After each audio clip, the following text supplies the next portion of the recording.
Great.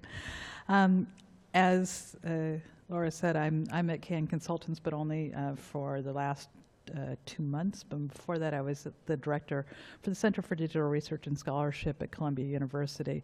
And it's within that role and the role that we played in putting together a persistent identifier collaboration that I'm going to talk about. So flavors of persistent identifiers, ORCID being a great identifier as well, but there are a variety of different kinds of identifiers, DOIs being the one most often used within our environment, but there are any number of other ones.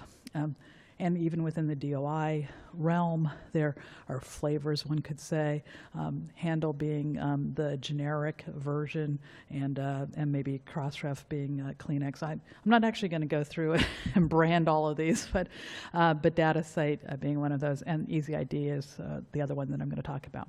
Crossref you all know very well as a collection has come up many times now, going to come up again, I think, as probably the first real collaboration among publishers to come together to try to do something innovative. So I think it's very cool that we're still innovating on Crossref.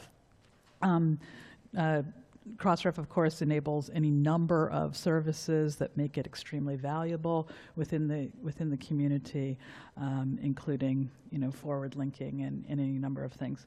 And the chocolate is important there, so keep your eye on that. So, the other one that I'm going to talk about is EasyID, and perhaps that is less well known by some people than Crossref. EasyID was created by California Digital Library. They're an original DataCite supporter, and they're used by primarily by libraries and other organizations that have been doing a lot of work. The great thing about EasyID is that they enable all kinds of things that are well outside for DOIs, well outside of the standard kinds of work that you think of as, so they do text, but data, bones is really true, all kinds of things. And they also do ARCs, which is an archival persistent identifier, and DataCite, which is used for data and provides citation information. They also allow you to update, as is true of all DOIs, update URLs so that the links aren't broken. And what's very cool is that you can mint up to 1 million identifiers per year for the low cost of at most $2,500. So it's a real deal. So who uses EasyID? Lots and lots of groups. College libraries and university libraries, often on behalf of their whole campuses, research units individually, independent research institutes, so a variety of researchers that use EasyID. There are also government agencies. There's publishers. PeerJ is a user of EasyID. Societies, Modern Language Association uses both Crossref and EasyID for MLA Commons. They've started to mint DOIs for MLA Commons. And also a number of image libraries, a number of nonprofits, Center for Open Science being one of those, and also commercial groups like Digital Science. So Figshare uses EasyID to mint DOIs for everything that's submitted through Figshare, for example. And so that's the peanut butter. So you see where I'm going with this, I'm sure. So EasyID, again, covering a lot of things that Crossref historically hasn't covered, and Crossref covering a lot of materials that EasyID has not yet covered. And so consequently, two great tastes that taste great together. They came together in 2014.